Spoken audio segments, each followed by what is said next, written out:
Assalamualaikum warahmatullahi wabarakatuh.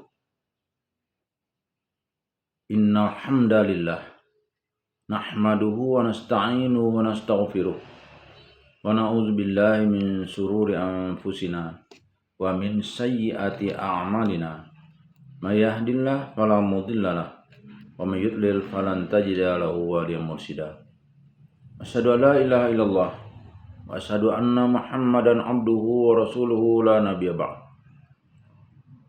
Allahumma fassalli wa sallim ala hadha nabiyil karim Muhammadin sallallahu alaihi wasallam wa ala alihi wa ashabihi ajma'in. Bapak-bapak, ibu-ibu yang saya hormati serta generasi muda yang saya sayangi. Baiklah, pada kesempatan yang berbahagia ini kita akan melanjutkan membaca buku Tafsir Al-Azhar yang disusun oleh Profesor Dr. Hamka. Yang pada kesempatan ini kita akan membacakan ayat 80 sampai ayat 83 pada surah Baqarah, masih pada juz 1. A'udzu billahi minasy syaithanir rajim. Bismillahirrahmanirrahim.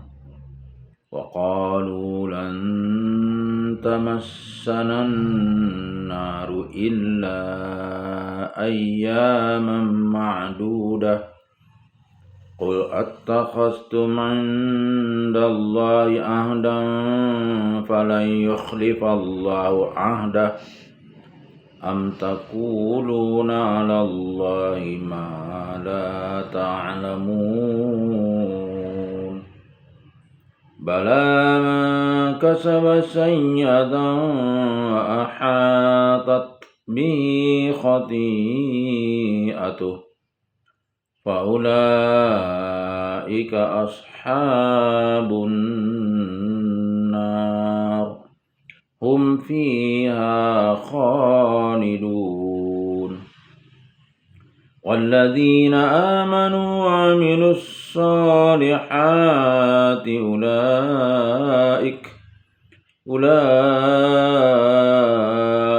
ashabul jannah hum fiha khalidun. Wa idh akhadna mitsaqa bani Israila la ta'buduna illallah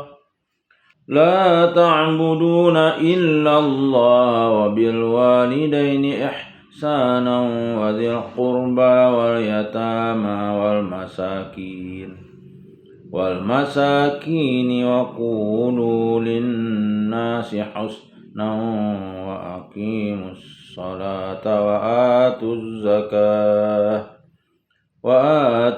zakata thumma tawallaitum illa qalilan minkum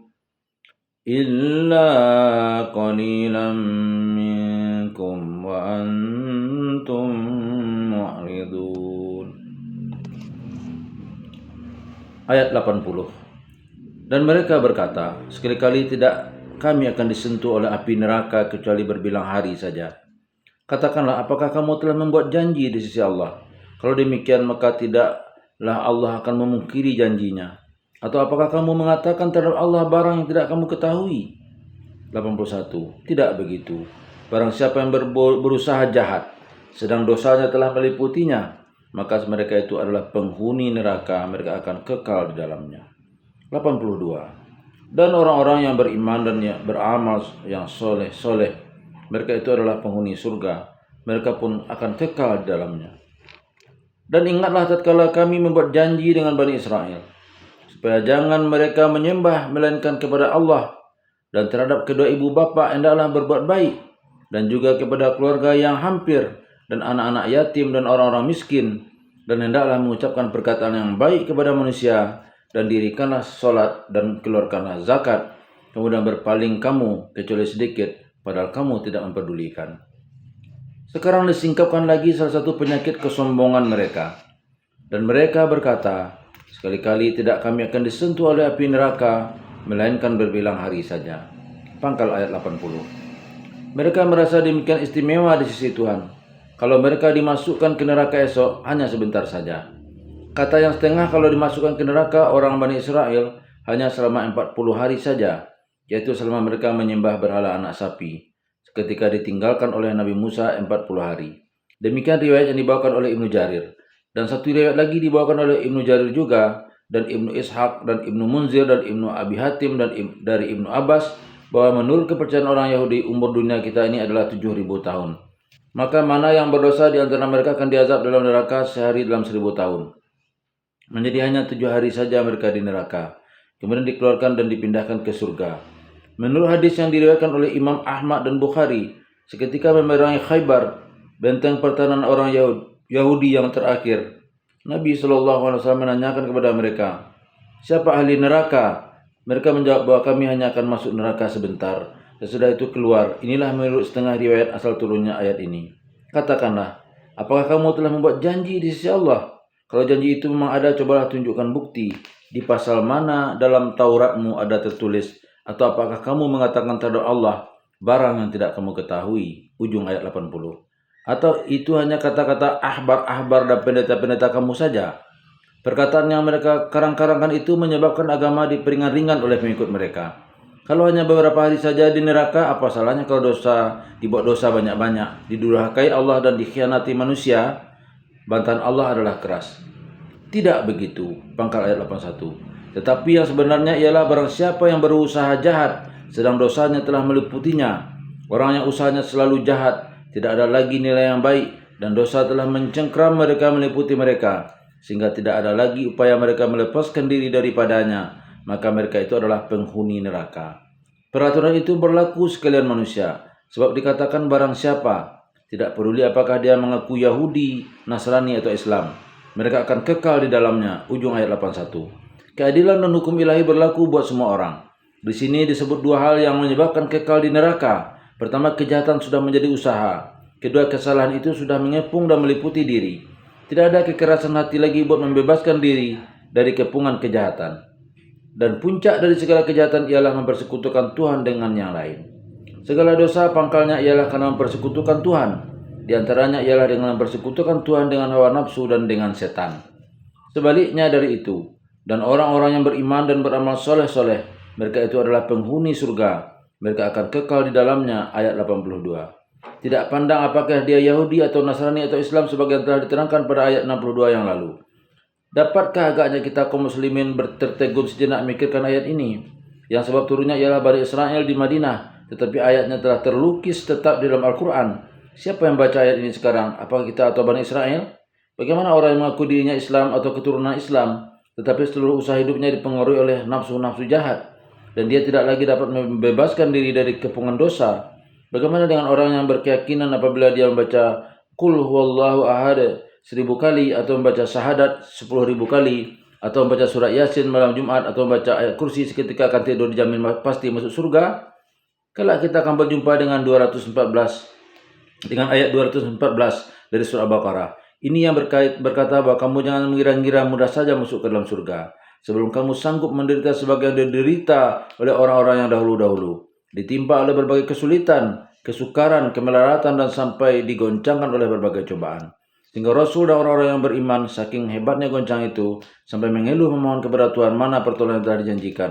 Dengan demikian orang diuji, jika lulus ujian itu baru masuk surga. Mengapa kamu sangka masuk surga hanya dengan baca Qul huwallahu ahad sekian ratus kali? Bahkan ada pula yang berkata bahwa kita orang Islam tidak akan lama dalam neraka, persis seperti kata orang Yahudi itu. Apakah sudah ada janji kita dengan Tuhan dalam perkara ini? Atau apakah kita berbicara dengan tidak berpengalaman dan membicarakan soal Allah tidak dengan pengetahuan? Kemudian diingatkan lagi janji Bani Israel dengan Allah yang sekehendaknya mereka pegang teguh, tetapi telah mereka mungkiri. Adapun ayat ini sudah khusus dihadapkan kepada Rasulullah SAW sendiri untuk mengetahui betapa janji itu telah diikat dengan mereka, supaya Rasul SAW lebih mengetahui betapa telah jauhnya mereka sekarang daripada janji itu. Dan ingatlah tatkala kami membuat janji dengan Bani Israel, supaya jangan mereka menyembah melainkan kepada Allah. Pangkal ayat 83. Inilah pokok pertama janji, dipusatkan kepada tauhid yang sampai sekarang masih terpancang dengan teguhnya dalam yang dinamai hukum 10 di dalam Taurat. Dan terhadap kedua ibu bapa hendaklah berbuat baik. Inilah janji yang kedua, yakni sesudah menyembah Allah, hendaklah berkhidmat, berbuat baik kepada kedua ibu bapa. Karena dengan rahmat dan karunia Allah, kedua ibu bapa telah menumpahkan kasih kepada anak, mendidik dan mengasuh terutama di waktu belum dewasa. Tidaklah sanggup seanak menempuh hidup dalam dunia ini kalau tidaklah kasih sayang dianugerahkan Allah kepada ayah dan bunda, dan juga kepada keluarga yang hampir, yaitu saudara, paman, saudara ayah dan saudara ibu, nenek laki-laki dan nenek perempuan, pendeknya semua yang bertali darah. Di bawah perlindungan Allah, seorang anak telah hidup dalam asuhan ibu bapa, di dalam rumah tangga yang berbahagia, dan rumah tangga itu bertali-tali dengan keluarga yang lain, sehingga timbullah kekeluargaan besar yang berupa suku, kabilah, dan kaum. Maka tidaklah bisa seorang hidup sendiri dan hidup hanya dengan ibu bapa atau dengan anak dan istri saja. Semua ada pertaliannya, itulah yang membentuk masyarakat besar berupa negeri dan negara. Maka memelihara hubungan yang baik dengan keluarga itu pun menjadi salah satu janji penting Bani Israel dengan Tuhan, dan anak-anak yatim dan orang-orang miskin. Anak yatim, yakni anak yang telah kematian ayah di waktu ia masih kecil, hendaklah pula dikasihi, diperlakukan dengan baik, diasuh dan dididik. Karena dengan kematian ayahnya, tidaklah sanggup ibunya saja mengasuhnya sendiri. Apatah lagi bila ibu itu telah bersuami yang lain pula. Seorang yang beragama hendaklah turut memikirkan anak yatim, turut memelihara dan mendidiknya. Kalau dia menerima waris kekayaan besar dari ayahnya, maka tolonglah pelihara sehingga kekayaan pusakanya itu dapat dipergunakannya dengan baik setelah dia dewasa. Apatah lagi kalau dia miskin, sudilah berkorban buat dia. Orang miskin pun janganlah sampai dibiarkan melarat. Hendaklah yang kaya memikirkan nasibnya, menolongnya. Tolonglah usahakan dan carikan jalan supaya dia dapat berusaha pula melepaskan dirinya dari kemiskinan. Dan hendaklah mengucapkan perkataan yang baik kepada sesama manusia. Maka selain daripada sikap baik kepada ibu bapa, kaum keluarga, anak yatim dan fakir miskin, bercakaplah yang baik kepada sesama manusia. Bercakap yang baik bukanlah berarti bermulut manis saja. Itulah sebagian dari yang baik. Tetapi yang baik adalah selebih sangat luas dari itu. Hendaklah menanam jasa kepada sesama manusia, memberi nasihat dan pengajaran, amar ma'ruf, nahi mungkar, menyuruh berbuat baik, melarang berbuat mungkar, menegur mana yang salah. Kalau sudah nampak perbuatan salah, jangan didiamkan saja, tetapi tegurlah dengan pantas. Yang berpengalaman hendaklah mengajar yang bodoh, yang kurang ilmu hendaklah menuntut kepada yang pandai, sehingga bersama-sama mencapai masyarakat yang lebih baik. Dan dirikanlah solat untuk merapatkan hubungan dengan Tuhan Allah yang disembah itu. Sebab solat adalah ibadat. Solat adalah salah satu usaha mematuhkan diri mendekati Tuhan. Dan dengan sebab solat, maka segala janji-janji yang tersebut tadi dapatlah dipegang teguh, dan keluarkanlah zakat, jangan bakhil. Sebab zakat artinya ialah pembersihan. Membersihkan hati sanubari daripada penyakit bakhil, membersihkan jiwa daripada diperbudak harta, dan membersihkan hubungan di antara yang kaya dengan yang miskin, sehingga timbul kasih sayang yang mampu atas yang miskin, dan timbul pula kasih sayang dan cinta yang miskin kepada yang mampu. Hapus rasa benci dari si kaya dan hilang rasa dendam dari si miskin. Semua itulah janji yang telah diikat di antara Tuhan dengan Bani Israel. Tercatat dalam kitab Taurat, diperingat berulang-ulang oleh Nabi Musa alaihissalam dan Harun alaihissalam sebelum mereka meninggal, dan diteruskan memperingatkannya oleh Nabi Yusya alaihissalam ketika dia telah dilantik oleh Tuhan meneruskan pimpinan Bani Israel setelah kedua Nabi yang berjasa itu meninggal. Tetapi kemudian mereka berpaling. Kemudian berpaling kamu, satu demi satu janji itu kamu pungkiri. Perintah Allah dilanggar, dia dipersekutukan dengan yang lain, kadang-kadang dengan harta dan kekayaan, pangkat dan kedudukan. Anak-anak telah banyak yang mendurhakai orang tua. Anak-anak telah banyak yang mendurhakai orang tua. Kaum keluarga dekat sudah tak dipedulikan, sehingga silaturahmi menjadi putus. Anak yatim dibiarkan terlantar, fakir miskin dibiarkan kelaparan. Nasihat-menasihat di antara sesama manusia tidak dipedulikan lagi, sehingga maksiat memuncak. Solat dilalaikan, zakat tidak keluar, kecuali sedikit di antara kamu. Artinya sebagai juga terdapat dalam setiap agama. Di antara yang durhaka masih ada yang insaf, tetapi sedikit. Katanya tak didengar orang lagi, malah kadang-kadang dicemoohkan karena tidak pandai menyesuaikan diri. Padahal kamu tidak memperdulikan. Ujung ayat 83, sehingga kebebasan agama itu telah hilang, hanya tinggal namanya. Inilah yang diperingatkan Tuhan kepada Nabi kita Muhammad SAW, yaitu pada dasarnya agama yang dibawa Nabi Musa alaihissalam kepada Bani Israel itu adalah agama yang murni dan baik. Tuhan tidak menyia-nyiakan mereka. Segala yang patut dikerjakan sudah dibuat menjadi janji. Maka jika sekarang itu di zaman ayat turun Bani Israel banyak yang ingkar, bukanlah karena agama mereka tidak lengkap, tetapi merekalah yang telah meninggalkan segala janji itu. Niscaya ayat ini pun menjadi kesan pula lah bagi umat Muhammad, Sebab janji Tuhan dengan Bani Israel itu, janji itu juga yang diulang kembali dengan kita.